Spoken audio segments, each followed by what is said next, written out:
Hello everyone, welcome back to my channel Dolly Daily Blogs. అందరూ ఎలా ఉన్నారండి? మేమైతే చాలా బాగున్నాం. ఈరోజు రెసిపీ వచ్చేసి రెస్టారెంట్ స్టైల్లో చికెన్ గ్రేవీ కర్రీ ఎలా చేయాలో చూద్దాం. రెసిపీని చూసే ముందు మన ఛానల్ ఎవరైనా ఫస్ట్ టైం కానీ చేస్తున్నట్లయితే లైక్ చేయండి, షేర్ చేయండి, సబ్స్క్రైబ్ చేసుకోవడం మాత్రం మర్చిపోకండి.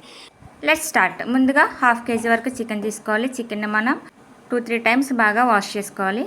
ఇప్పుడు ఫస్ట్ మనం చికెన్ని మ్యారినేట్ చేసుకుందాం. 1 టీ స్పూన్ వరకు అల్లం వెల్లుల్లి పేస్ట్, అలాగే 1 టీ స్పూన్ వరకు సాల్ట్, 3 టేబుల్ స్పూన్ వరకు మనం కారం వేసుకోవాలి.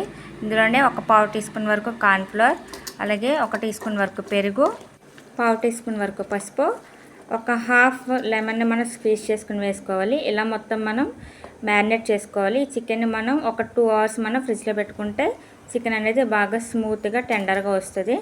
2 అవర్స్ తర్వాత మనం ఒక కడాయిని పెట్టుకొని అందులో 1 కప్ వరకు ఆనియన్ పేస్ట్ని అయితే వేసుకోవాలి. నేను ఇక్కడ ఒక పెద్ద ఆనియన్ తీసుకున్నానండి.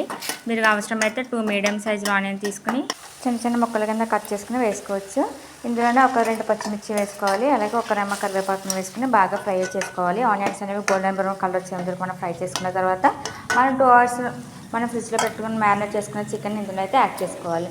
ఒక 5 to 10 మినిట్స్ వరకు చికెన్ బాగా ఫ్రై చేసుకున్న తర్వాత మనం ఒక టీ గ్లాస్ వరకు వాటర్ అయితే వేసుకోవాలండి. ఫస్ట్ టీ గ్లాస్ వరకు వాటర్ వేసుకుని చికెన్ బాగా దగ్గరకు వచ్చేంత వరకు మనం బాయిల్ చేసుకోవాలి. బాయిల్ చేసుకున్నప్పుడు ఆల్మోస్ట్ చికెన్లో ఉన్న వాటర్ అంతా కూడా ఇలా మనకు వచ్చేస్తుంది. ఆ వాటర్ తోటి మనకు చికెన్ అనేది బాగా ఫ్రై అయిపోతుంది. ఇలా థిక్ గ్రేవీ కన్సిస్టెన్సీ వచ్చేంత వరకు మనం బాయిల్ చేసుకుంటే సరిపోతుంది. ఇంకా ఇందులో నేను చెప్పడం మర్చిపోయాను, చికెన్ మ్యారినేట్ చేసుకున్నప్పుడే 1 టీ స్పూన్ వరకు స్పెషల్ గరం మసాలా పౌడర్ అయితే వేసుకోవాలి. అప్పుడే చికెన్కి మంచి టేస్ట్ వస్తుంది. లాస్ట్లో మనం కొత్తిమీర పుదీనాతో గార్నిష్ చేసుకుంటే ఎంత ఎమ్మిగా ఉండే రెస్టారెంట్ స్టైల్లో చికెన్ కర్రీ అనేది రెడీ. మీకు నచ్చిందా? నచ్చితే లైక్ చేయండి, షేర్ చేయండి, సబ్స్క్రైబ్ చేసుకోవడం మాత్రం మర్చిపోకండి. Bye bye.